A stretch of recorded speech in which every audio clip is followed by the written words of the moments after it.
अच्छा sir, sir एक request करनी थी। ओके सर, रिकॉर्डिंग आप स्टार्ट कर लिया अच्छा होगा। वो डाल दे, रिकॉर्डिंग का डाल दे।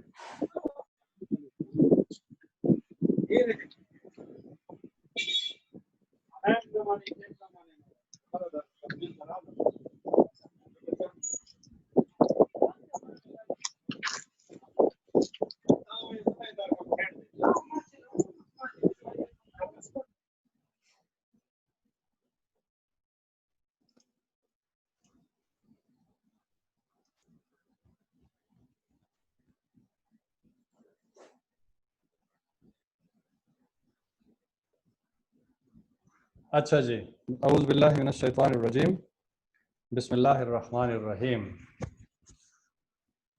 Our today's topic is about dependent sample or pair sample t-test, right? ये हम कब अप्लाई करते हैं? कौन सा आपका हाइपोथेसिस होता है जिसमें आप ये स्टैटिस्टिकल टेस्ट अप्लाई करते हैं? इंडिपेंडेंट वेरिएबल क्या होगा, डिपेंडेंट वेरिएबल व्हाट? तो ये उस पे हम डिपेंडेंट सैंपल टी टेस्ट जो है वो अप्लाई करते हैं। आपके ख्याल में डिपेंडेंट सैंपल टी टेस्ट हम कब अप्लाई करते हैं? किस किस्म के रिसर्च में? जो डिजाइन है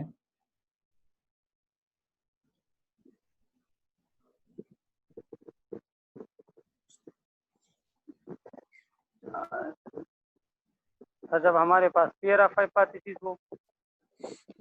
नहीं, पेयर ऑफ हाइपोथेसिस तो नहीं होता।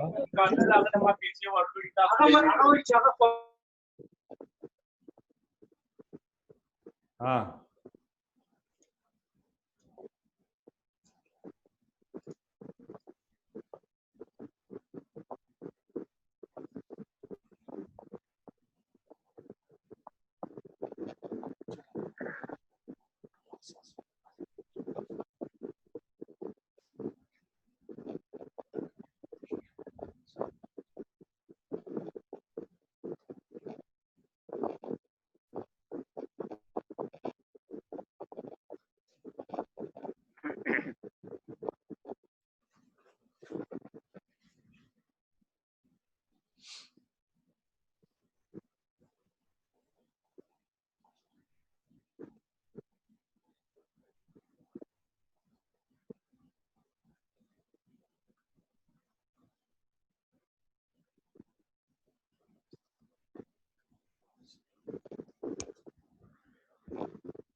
आवाज आ रही है मेरी? यस सर, आवाज आ रही है। अच्छा, तो डिपेंडेंट सैंपल टी टेस्ट हम जो क्वाजी एक्सपेरिमेंटल स्टडी डिजाइन है, स्टडी डिजाइन आपने पढ़े हैं एपिडेमियोलॉजी में? नो सर, अभी स्टार्ट किए हैं। अच्छा, अभी स्टार्ट किए हैं। तो स्टडी डिजाइन ये एक स्पेसिफिक प्रोटोकॉल होता है जो आपके कॉन्सेप्चुअल जो प्लेन है उसको ऑपरेशनल में चेंज कर देता है। यस ठीक है ना? एक specific protocol that translate your conceptual framework into an operational one or conceptual hypothesis into an operational one, that is a study design। ठीक है? तो स्टडी डिजाइन में फिर दो तरह के बड़े स्टडी डिजाइन होते हैं, डिस्क्रिप्टिव है, एनालिटिकल है। एनालिटिकल डिस्क्रिप्टिव फर्दर डिवीजन है population based, individual based. Population based को हम इकोलॉजिकल स्टडी भी कहते हैं, कोरिलेशन भी कहते हैं। Neonatal mortality rate, infant mortality rate, maternal mortality rate, these are the examples of ecological study or population based study। फिर इंडिविजुअल बेस है तो उसमें केस रिपोर्ट, केस सीरीज और क्रॉस सेक्शनल स्टडीज है। इसी तरह एनालिटिकल स्टडीज जो है ना वो फर्दर डिवीजन दो टाइप से, ऑब्जर्वेशनल है और एक्सपेरिमेंटल है। जो ऑब्जर्वेशनल है उसमें कंपैरेटिव क्रॉस सेक्शन है, केस कंट्रोल और कोहोर्ट है। और जो एक्सपेरिमेंटल है उसमें एक आरसीटी है जिसको ट्रू एक्सपेरिमेंटल डिजाइन कहते हैं और दूसरा जो है ना क्वाजी एक्सपेरिमेंटल डिजाइन कहते हैं। तो जो क्वाजी एक्सपेरिमेंटल डिजाइन है उसमें हम ये pair sample T test apply करते हैं। और उस क्वाजी एक्सपेरिमेंटल डिजाइन जिसमें दो ग्रुप ना हो इंडिपेंडेंट ग्रुप, बल्कि एक ही ग्रुप हो, एक सैंपल हो, जिससे आप एक दफा इंफॉर्मेशन ले लें नॉलेज और उसके बाद इंटरवेंशन करें और फिर वही क्वेश्चन दोबारा उनसे भर दें और दोनों रीडिंग्स के माबेन स्टेटिस्टिकल डिफरेंस को आप देखते हैं, तो इसको हम पेयर सैंपल टी टेस्ट जो है ना वो एप्लीकेशन होती है। ठीक सर है, किस तरह ग्रुप एक हो और उसमें मैं बता देता हूँ। ये सपोज 1 2 3 4 5 6 7 8 ये मरीज हैं, ये क्या है? Yes sir patient. मरीज पे ठीक है जी। अच्छा, यस सर ये सपोज ये डायबिटिक पेशेंट है, क्या है? ये डायबिटिक पेशेंट है। ठीक है जी। डायबिटिक यस सर अच्छा, यहां पर मैंने इंटरवेंशन प्लान की हुई है, इनके लिए टीचिंग सेशन जो है ना मैंने अरेंज किया है कि डायबिटीज पे इनको मैं टीचिंग दूंगा। वही पेशेंट यस सर इससे पहले कि मैं टीचिंग दूं, इनसे एक रीडिंग में लूंगा ताकि इनका नॉलेज लेवल मैं असेस करूं कि नॉलेज लेवल कितना है। ठीक है ना, इनसे।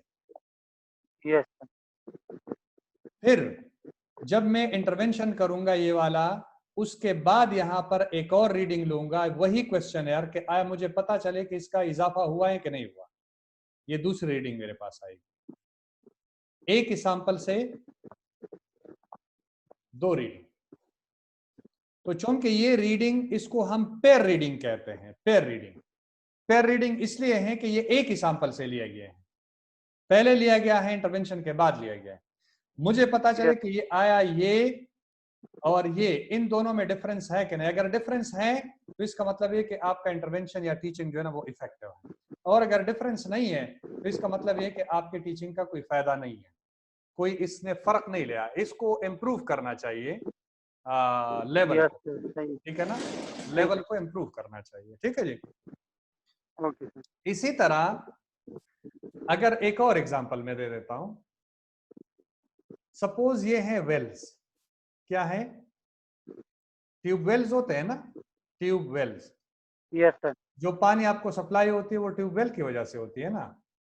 हाँ, यस सर ट्यूबवेल की वजह यस से। सर बहुत सारे पेशावर में ट्यूबवेल से हैदराबाद में पानी आता है। सपोज यस मैं लोगों ने शिकायत कर दी कि भाई ये पानी जो आ रहा है उसमें टेस्ट जो है ना वो चेंज है, कई कई इलाकों पर उन्होंने शिकायत कर ली।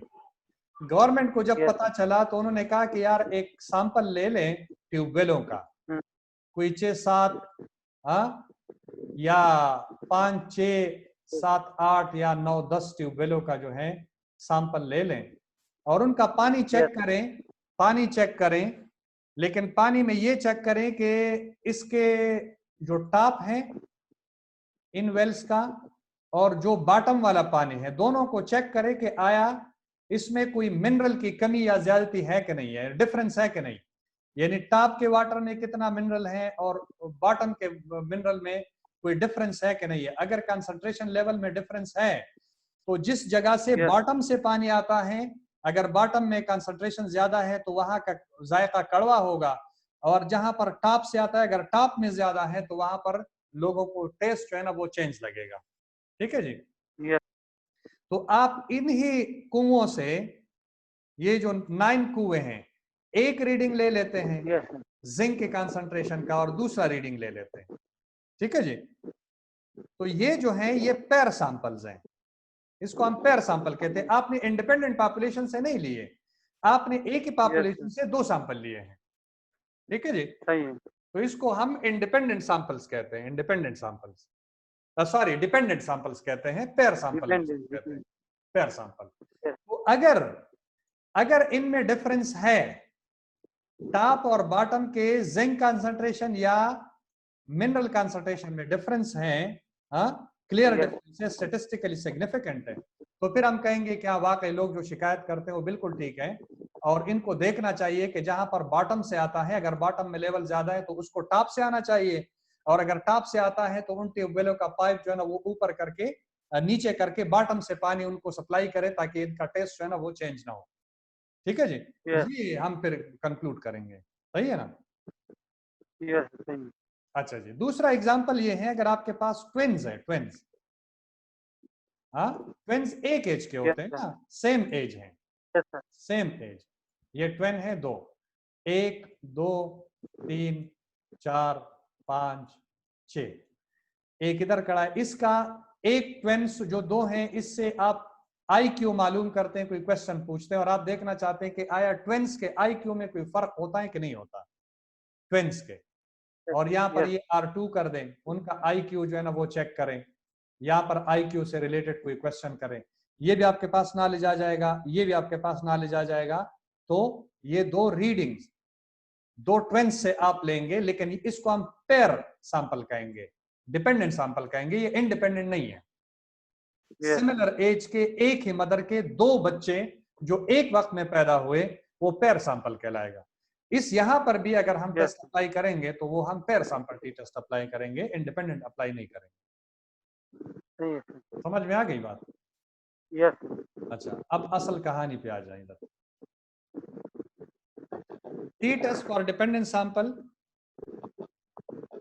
these are the objective, how learn how to test hypothesis to compare the difference in population mean using pair samples, learn how to construct confidence interval for the difference in population mean using pair samples। इसके लिए आपने करना क्या होगा, population में जाएंगे, हाँ, जैसे कुओं का पॉपुलेशन था या फिर आपके ट्विन्स की पॉपुलेशन है, वहां पर आप जाएंगे, या तो पेयर सैंपल आप सिलेक्ट करेंगे या एक ही सैंपल आप सिलेक्ट करेंगे, हाँ, और फर्स्ट रीडिंग लेंगे, फर्स्ट रीडिंग लेंगे, उसके बाद इंटरवेंशन करेंगे, फिर रीडिंग लेंगे, हाँ, और रीडिंग का डिफरेंस है। Observation of interest will be the difference in the reading before and after the intervention, called pair difference observation. ये जो रीडिंग हम लेते हैं इसको हम पेयर डिफरेंस पेयर ऑब्जर्वेशन कहते हैं, इसको पेयर, और इनका जो डिफरेंस आएगा उसको हम पेयर डिफरेंस ऑब्जर्वेशन कहते हैं, दोनों में जो फर्क है।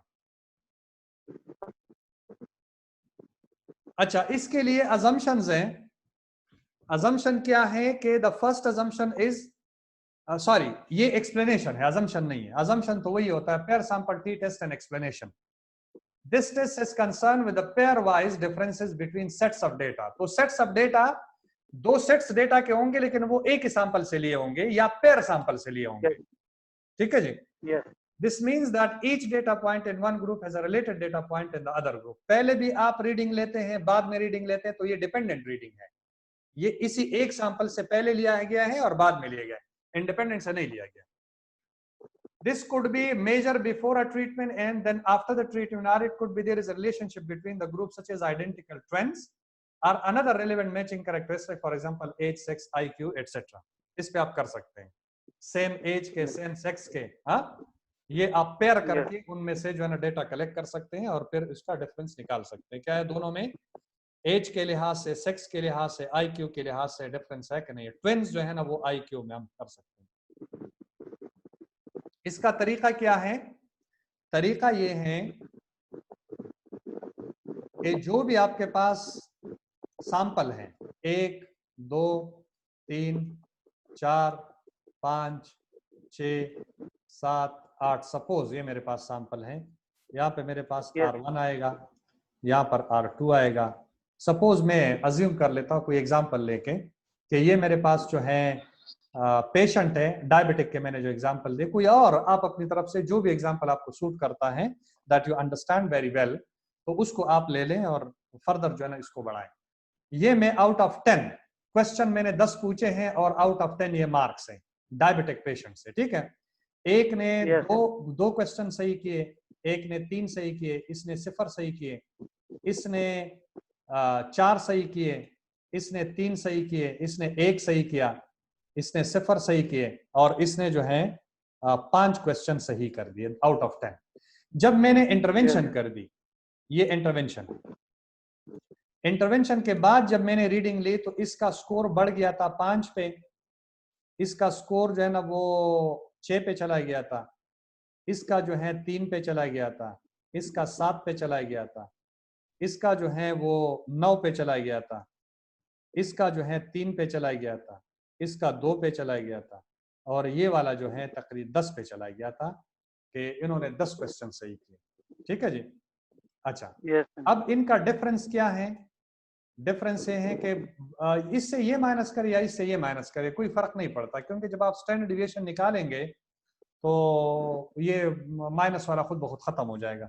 चलो हम R2 से R1 माइनस करते हैं, तो ये 3 है, ये 3 है, ये भी 3 है, ये भी 3 है, ये 6 है, ये 2 है, ये भी 2 है, और ये 5 है। इस तरह होगा। इसका जब हम मीन निकालेंगे तो उसको हम डी बार कहेंगे। इसको एक्स बार डी भी कहते हैं, एक्स बार डी, या सिर्फ डी बार भी आप कह सकते हैं। 5 और 2 ये 9 और 6 15 और 3 18 21 और 3 24 और 3 27 27 आ गए। इसको मैं क्या कर दूं, 8, मैं एक होल फिगर में लेना चाहता हूं। अगर ये 6 हो जाए, ये 7 हो जाए, तो ये 4 हो जाएगा, ये 4 हो जाएगा, तो ये कितने हो गए? 2 का इजाफा हुआ, 29 हो।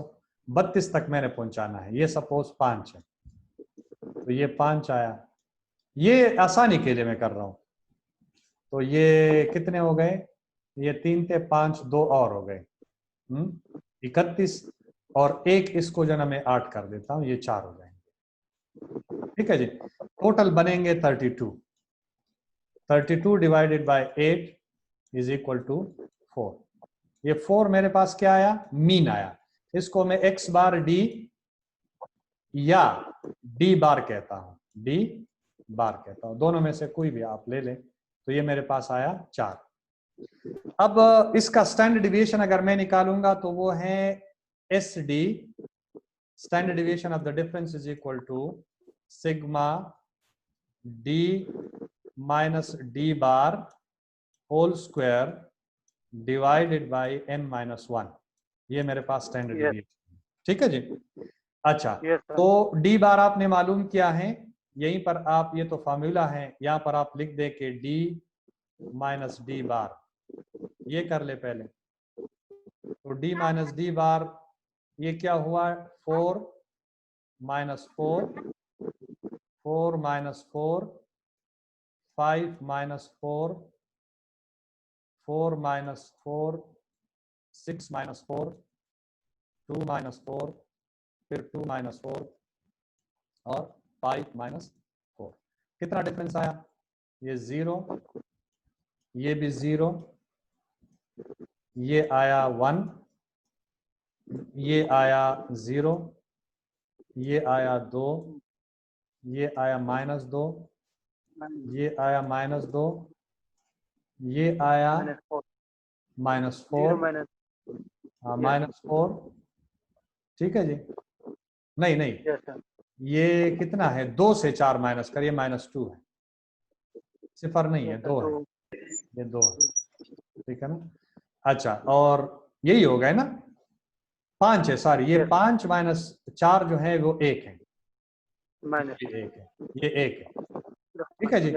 इसका जब मैं स्क्वायर लूंगा, d minus d bar whole square, तो ये मेरे पास आएगा 0 0 1